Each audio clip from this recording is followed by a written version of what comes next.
Perbarui ilmu Islam kamu bersama Religion di tv1news.com dan TV1 Connect.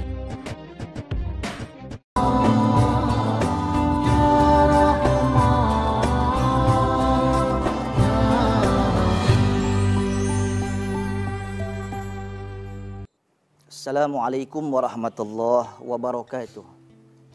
Bismillah walhamdulillah. Wassalatu wassalamu ala asyrafi khalqillah.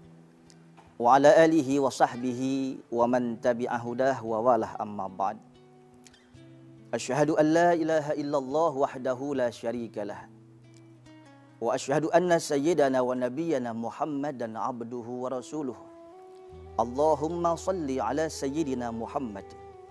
Falatan tukhrijuna min zulumatil wahmi wa tukrimuna binuril fahmi wa tuwaddihu lana ma ushkila hatta yufhama annaka anta ta'lam wa la na'lam innaka anta 'allamul ghuyub. Seluruh pemirsa, Assalamualaikum Nusantara TV1 yang dimuliakan Allah. Semoga hingga detik ini Allah senantiasa memberikan kita curahan rahmat maghfirah. Allah berikan kita segala perlindungan terbaiknya, sehingga semua aktivitas kita selalu di dalam ridho Allah Subhanahu wa Ta'ala. Pemirsa yang dimuliakan Allah, sebagai seorang hamba yang menghamba kepada zat yang dihambakan, ada satu kewajiban yang namanya berhamba. Di dalam konteks Al-Quran, perbuatan penghambaan tersebut menyembah kepada zat yang patut disembah, itu disebut ibadah. Abdun adalah seorang hamba. Abid, orang yang menyembah. Ma'bud adalah zat yang disembah. Secara gamblang Allah Subhanahu wa Ta'ala di dalam surah Al-Bayyinah ayat 5, Allah Subhanahu wa Ta'ala memberikan sebuah gambaran. Wa ma umiru illa liya'budullaha mukhlishina lahuddin. Tidaklah seluruh manusia, tidaklah seluruh hamba Allah diperintahkan untuk menyembah Allah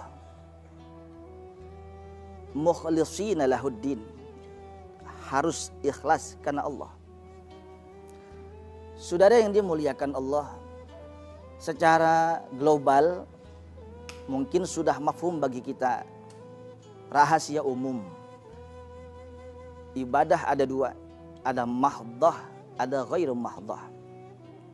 Ibadah yang murni, penghambaan kita kepada Allah, salat, puasa, zakat, haji, umrah, zikir, pegang tasbih, baca Quran dan sebagainya. Yang kedua ada ibadah ghairu mahdah. Ibadah yang terkesan tidak di atas hamparan sejadah. Tidak kita pegang tasbih, tidak di depan Ka'bah, tapi hakikatnya di situ ada nilai-nilai ibadah. Contoh satu, kameramen kita, kru-kru kita yang ganteng-ganteng ini, sekalipun ada yang masih jomblo fisabilillah, dengan wasilah mereka ini, para pemirsa bisa menyantap kajian-kajian Islami yang berbobot, ada nilai religinya, menghantarkan kita sebagai seorang hamba yang lebih baik di hadapan Allah. Ibadah kita lebih baik, iman kita lebih kuat, maka perbuatan itu pun adalah ibadah. Ngantar anak ke sekolah ibadah. Kerja, konsep di dalam Al-Quran, wa qul i'malu fasayarallahu amalakum. Ya Muhammad, katakan kepada umatmu bekerja. Perintah di dalam Al-Quran, maka kerja bersinggungan dengan norma Al-Quran, disitulah nilai ibadah ghairu mahdah. Silaturahim ibadah. Bahkan Al-Imam An-Nawawi di dalam Al-Azkarnya mengatakan, kullu ma sana'a banu Adam lillah fa huwa zakirullah. Setiap manusia yang segala perbuatan positifnya diniatkan karena Allah, fa huwa zakirullah, maka dia adalah orang yang berzikir kepada Allah. Para pemirsa, Assalamualaikum Nusantara yang dimuliakan Allah. terlepas dari ibadah mahdoh dan ibadah ghairu mahdoh. Kuncinya satu, mukhlishina lahuddin, harus ikhlas karena Allah. Proses ibadah, derajat seorang anak manusia memiliki iman-iman tertentu. Apapun derajatnya, apapun yang mereka lakukan, pada akhirnya cuma dua pilihan kita, surga atau neraka. Apa yang kita tanam sekarang itu yang akan kita tuai.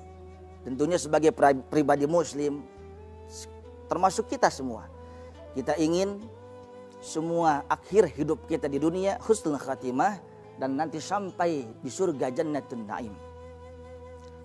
Saudara yang dimuliakan Allah, namun konsep dasarnya sebagai pribadi muslim harus paham, ibadah tidak akan menyampaikan kita mutlak kepada surga.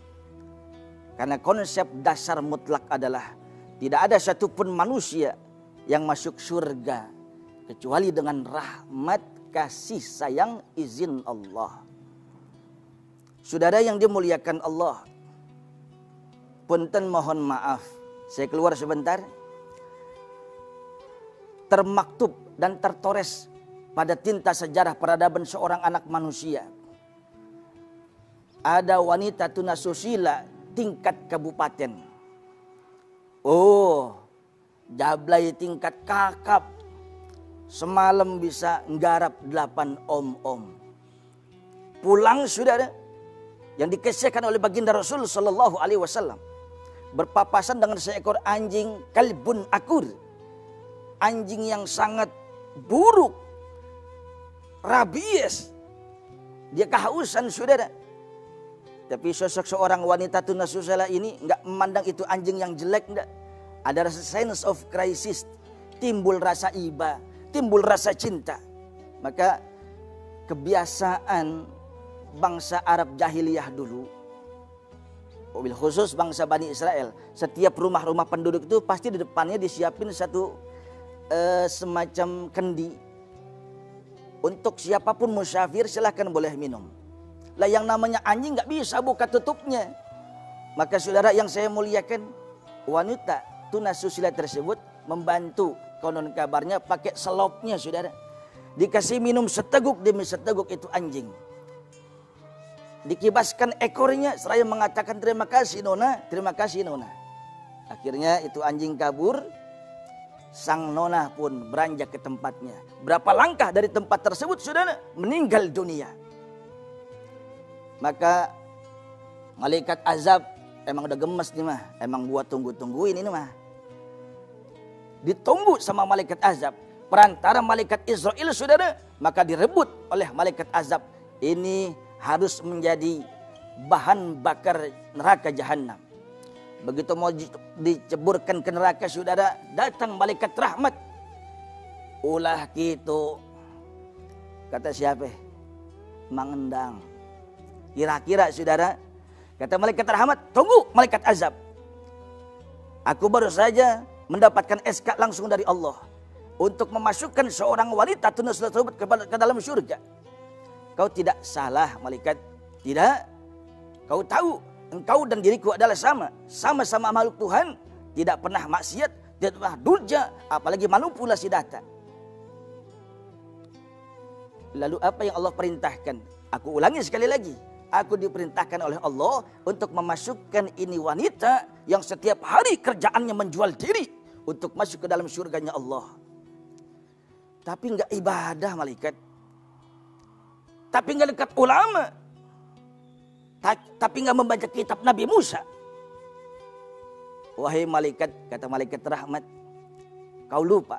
Tidak ada satupun manusia masuk surga Allah kecuali dengan rahmat Allah. Allah turunkan baru saja rahmatnya ketika seorang wanita tersebut ada rasa iba, kesihan. Dia boleh anjing yang dalam konsep agama Islam mughallazah, najis yang paling tinggi, tapi dia juga makhluk Allah, kesian saudara. Oleh sebab itu pada akhir singkat cerita, maka Allah Subhanahu wa taala memasukkan wasilah malaikat rahmat itu wanita tunasusila ke dalam surga.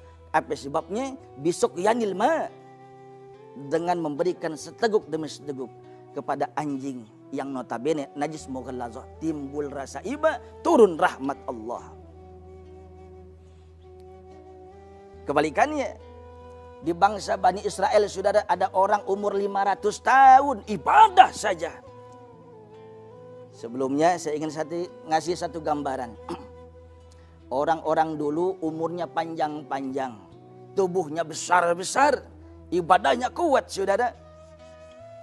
Tapi kalau umur umat Nabi, standar nasional umur umat Nabi 60 tahun, 70 tahun, game over biasanya.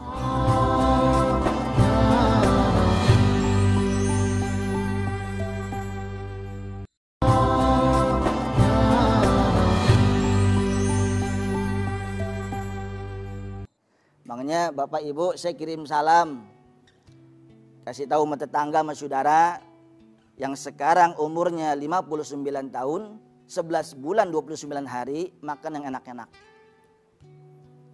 Enggak, masih lama matinya. Lengkong saya umur 91 tahun masih hidup. Cicitnya saudara 15 tahun meninggal dunia. Enggak sakit apa-apa.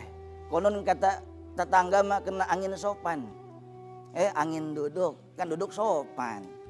Saudara yang dia muliakan Allah, kembali 500 tahun seorang ahli ibadah bangsa Bani Israel, ibadah saja, sosialisasi tidak, update status enggak ada status dulu mah. Tapi singkat cerita, kalau saya tanya kepada hadirin, kepada pemirsa, 500 tahun ibadah, kira-kira wajar tidak kalau masuk surga? Pasti jawabannya wajar, sangat wajar sama sekali. Begitu disuruh masuk ke surga, silahkan udkhulul jannah birahmati. Wahai hambaku, silahkan masuk surga dengan rahmatku. Kagak mau tuh saudara. Itu hamba yang sudah dijamin masuk surga tidak mau. Kenapa? Ya Allah ya Rabb, anta amartani an adkhulal jannah birahmatik. Aba itu ya Allah. Engkau tadi mengatakan masuklah ke dalam surgaku dengan rahmatmu. Betul. Aku tidak mau ya Allah. Aku tidak mau. Memang kenapa? 500 tahun aku persembahkan semua tenagaku, semua hidupku, semua waktuku untukmu ya Allah. Aku ingin hitung-hitungan. Aku ingin kau hitung amalanku untuk masuk surga. Bukan dengan rahmatmu. Ini hamba PA nih saudara. Tahu PA? Minum es, ngebul ditiup, dipikir panas. Saudara yang dimuliakan Allah, akhirnya Allah turun tangan. Oh baik kalau begitu makmu. Raqib Atid kumpul semua. Kiraman Katibin kumpul semua. Ada apa ya Rob? Ini manusia ingin hitung-hitungan. Dia ingin masuk surga dengan semua amal ibadah, bukan dengan rahmatku. Hitung seluruh amal baiknya dia. Baik ya Allah. Dari mulai yang paling kecil sampai paling besar 500 tahun saudara. Segunung amalnya. Oh pantas masuk surga. Sudah kau hitung semua? Sudah ya Rob. Sekarang kiraman katibin, raqib atid, hei munkar nakir, kau jadi saksinya. Hitung maksiatnya selama 500 tahun. Punten ya Allah, 500 tahun hamba gak pernah zina. Hamba gak pernah nonton bokep. Hamba gak pernah tilep uang musola. Hamba gak pernah ngambil sendal jepit di masjid. Hamba gak pernah membunuh.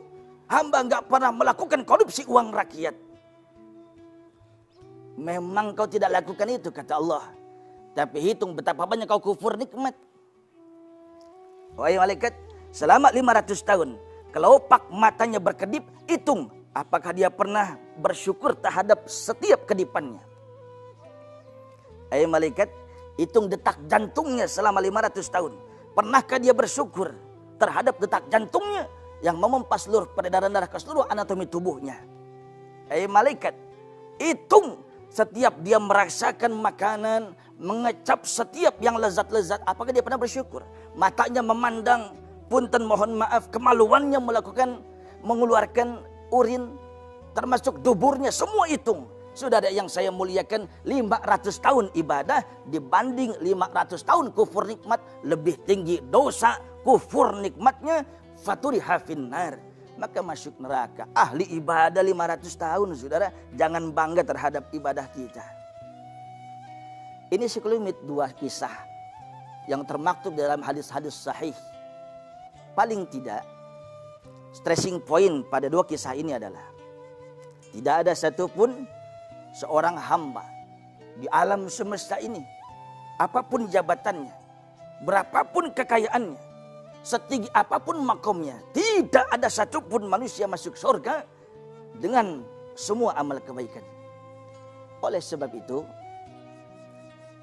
beberapa kali Rasulullah Sallallahu Alaihi Wasallam memberikan gambaran, memberikan penjelasan kepada sahabat.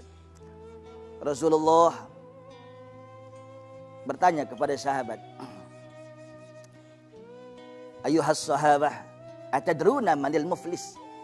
Ini hadis Al-Fakir nukil dari kitab Riyadhus Salihin karya Al-Imam Syarafuddin Yahya bin Syaraf An-Nawawi.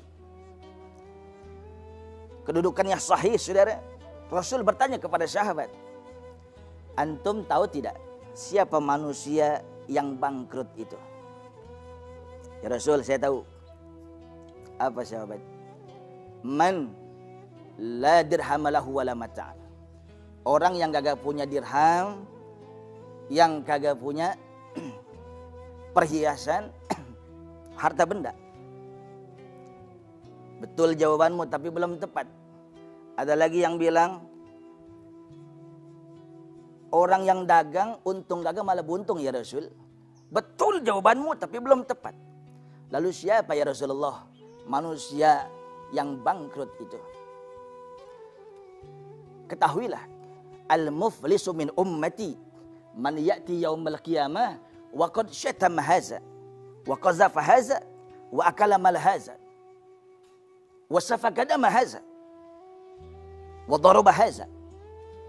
Nanti ada sekelompok umatku di akhirat, ya'ti yaumul qiyamah bisalatin wa siyamin wa zakatin. Ada seorang hamba yang amal kebajikannya, salatnya, puasanya, zakatnya, semua rangkaian ibadahnya banyak luar biasa. Tapi ketika mau masuk surga, saudara, waqad yati, ada seorang anak manusia, qad syatama haza, ya Allah, ya Rabb, jangan biarkan itu makhluk masuk surgamu. Kenapa? Dulu dia pernah menghina saya Allah. Kalau bahasa kita, tuh orang bilang, ya udah lu ngina gue sekarang dah. Kagak bisa. Ini mahkamah Rabbul Jalil, bukan al-jaza min jinsil a'mal. Ini adalah penerapan yang salah sekalipun di dunia tidak di-cover oleh aparatur pemerintah. Di sini Allah yang pegang kuasa. Saudara yang dimuliakan Allah, akhirnya itu orang yang menggugat, dia pernah dihina, dia pernah dicibir, dia pernah dikecilkan, dia pernah digibah. Maka Allah memberikan pahala sholatnya yang sekian puluh tahun kepada itu manusia. Kalau bahasa kita, masih banyak ibadah gua ada sana loh. Ternyata saudara tidak. Wa qazafa haza, ada lagi manusia yang bilang, ya Allah, ya Rabb, istri saya orang solehah, saya yang lebih paham istri saya Allah. Memang kenapa di sana? Dia manusia ahli surga yang kau sudah perhitungkan pasti masuk surga. Dia pernah mencibir, bahkan memfitnah istri saya selingkuh terhadap tetangga. Kami tidak terima ya Allah ya Rabb. Kiraman katibin, raqib atid, kameramen ulung Allah dipersembahkan sebagai saksi. Ternyata diputar memorinya, benar saudara. Maka amalan ibadah yang lain diberikan kepada itu manusia. Masih banyak amalannya Pak. Dah masuk surga dah. Ntar dulu ya Allah, wa akala mala haza. Dulu di dunia ada lagi orang yang gugat Pak. Saudara, ini orang bilang, dulu saya pernah kerja sama dia. Tapi sebulan, 2 bulan kerja gak digaji. Siapa yang gak redo Tuhan? Saya dizolimin, diperas tenaga saya. Tapi gak digaji, dikasih amalannya. Ada lagi yang gugat, ya Allah, saya kagak terima Apa sebabnya? Dulu pernah ngambil uang saya, bilangnya minjem. Minjem. Ditagih kapan mau dibayar? Ntar tanggal 37 Agustus. Ini beleguk sudah ada. Kalau ditagih kayak petasan parung. Tar, sok. Ya Allah ya kirim. Minjem, tapi galakan dia sih. Opo iki? Saudara yang dimuliakan Allah. Diambil tuh amalan kebaikan yang lainnya. Ya Allah, ya Rabb, pemirsa. Assalamualaikum Nusantara yang dimuliakan Allah. Ternyata bukan satu yang menggugat dia. Rakyat Indonesia berdiri semua. Ya Allah, ya Rabb. Dulu kami tinggal di Indonesia. Amanah konstitusi. Semua hasil bumi dan bangunan dan semua pajak. Amanah konstitusi untuk rakyat. Oleh rakyat. Dan kembali kepada rakyat. Tapi faktanya adalah dari kami, oleh kami, untuk koruptor seperti dia, ya Allah, kami tidak terima. Yang setiap tahun bayar pajak motor, bayar pajak mobil, bayar pajak bumi dan bangunan, bayar pajak istri. Istri ada pajaknya nggak? Nggak ada ya. Semua saudara. Dia yang ngambil, kami tidak redo. Habis amalannya saudara.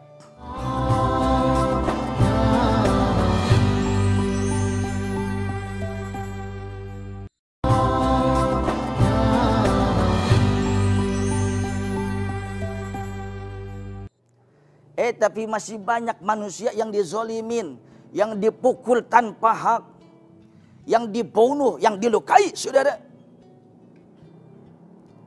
Akhirnya Allah berikan satu keputusan.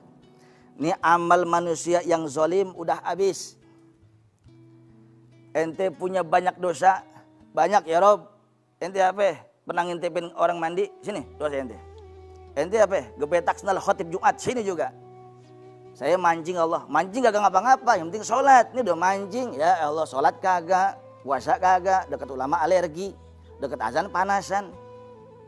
Semua dosa-dosa kalian aku timpahkan kepada kalian. Saudara yang dimuliakan Allah, calon ahli surga yang sejengkal masuk surga. Sehingga faturiha finnar, akhirnya kesimpulannya masuk neraka jahanam.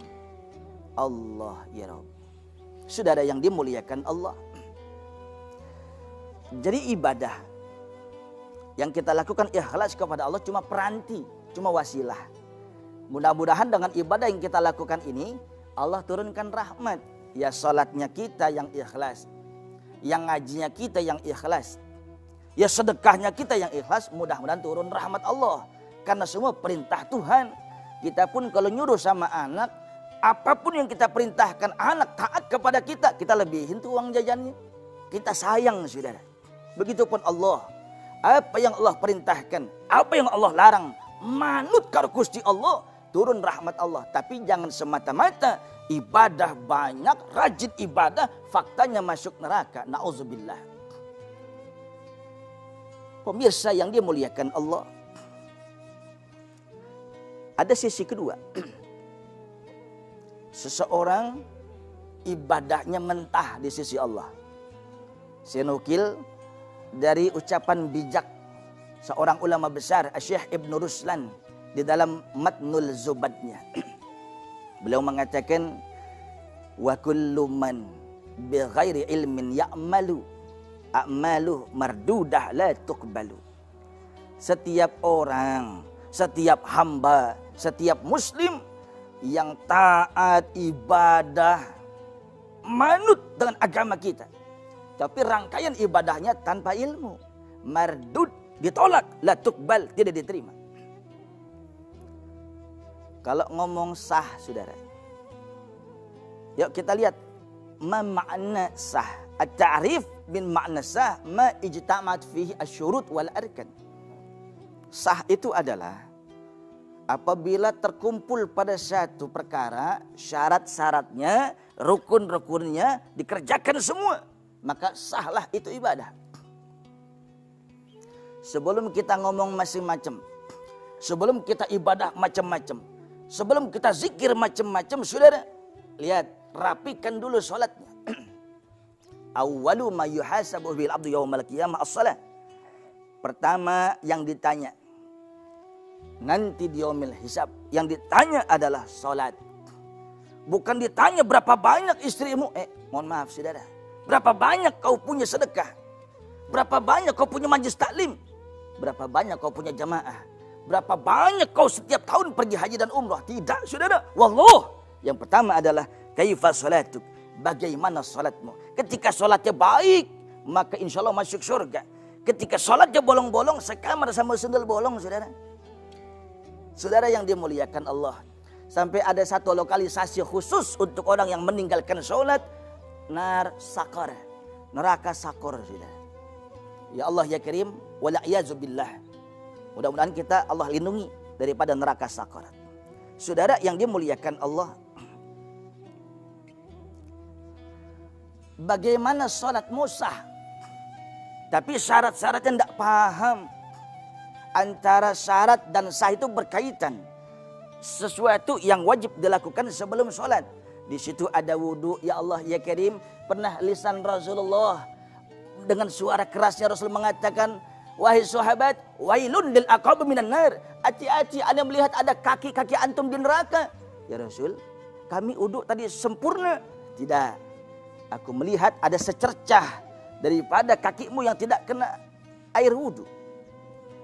Itu menunjukkan apa artinya solat kalau wudunya enggak sah. Afdalul ibadah al-fikhu.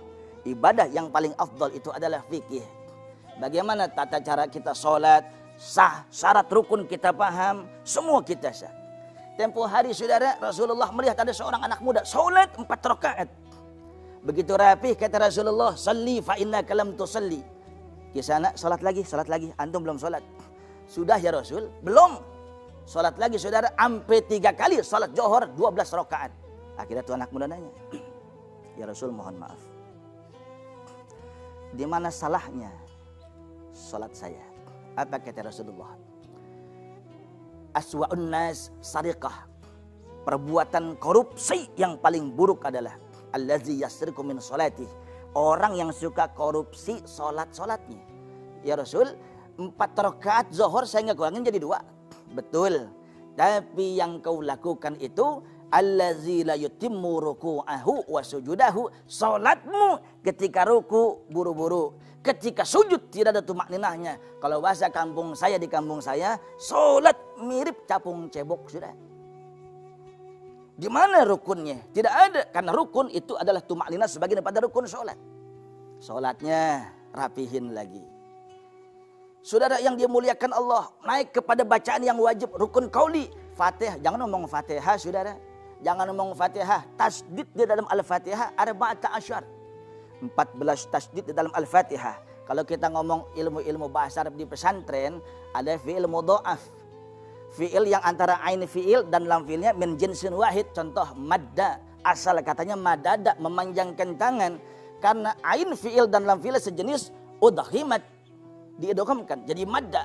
Ketika tasdidnya dihilangkan, kita baca madda, maka menghilangkan 1 huruf. Begitupun Al-Fatihah. Tasdid 1 saja tinggal, maka 1 huruf Fatihah itu luka, cacat, maka sholatnya tidak sah. Apa sebabnya? Berkaitan saudara. Alhamdulillahi Rabbil Alamin. Dia baca Alhamdulillahi. Ya Allah ya Karim. Rapihin lagi. Selama masih mau ibadah, selama masih mau gali ilmu, insya Allah selamat. Yang dulu dimaafkan sama Allah. Kesimpulannya, seluruh pemirsa Assalamualaikum Nusantara, dimanapun antum berada, kesimpulannya adalah yang pertama, gali ilmu sepanjang hayat kita. Jangan malu, kecuali kita malu untuk maksiat. Yang kedua, jangan merasa bangga dengan diri kita. Semua yang kita miliki, semua yang kita lakukan, itu adalah ma'unah dari Allah. Yang ketiga, kita harus yakin tidak ada satupun manusia yang masuk surga dengan amalan kita, tidak ada, kecuali dengan rahmat Allah.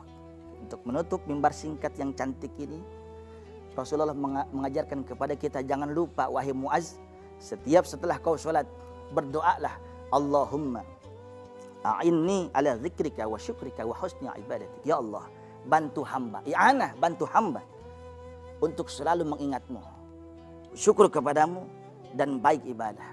Jadi kata-kata a'inna, berikan hamba pertolongan. Jadi kita hebat tahajud, hebat ibadah, apapun bukan kita, jangan bangga dengan ibadah kita. Oleh sebab itu, mudah-mudahan wasilah majlis yang mulia ini, Allah berikan kita curahan rahmat, Allah berikan kita taufik, sehingga Allah mudahkan urusan kita. Mari kita berdoa, mudah-mudahan ilmu yang secuil ini ada manfaatnya buat kita. Bismillahirrahmanirrahim. Alhamdulillahi rabbil alamin. Wassalatu wassalamu ala asyrafil mursalin. Allahumma anfa'na bima 'allamtana wa 'allimna ma yanfa'una warzuqna ilman wa la tuzigh qulubana ba'da idh hadaitana. Rabbana atina fid dunya hasanah wa fil akhirati hasanah wa qina adzaban nar. Rabbana taqabbal minna innaka antas sami'ul alim wa tub 'alaina innaka antat tawwabur rahim. Wa sallallahu ala sayyidina Muhammadin nabiyil ummi wa ala alihi wa sahbihi wasallam. Subhana rabbika rabbil izzati amma yasifun wa salamun alal mursalin walhamdulillahi rabbil alamin. Al-Fakir, mohon maaf lahir batin, mudah-mudahan ada manfaatnya. Assalamualaikum warahmatullahi wabarakatuh.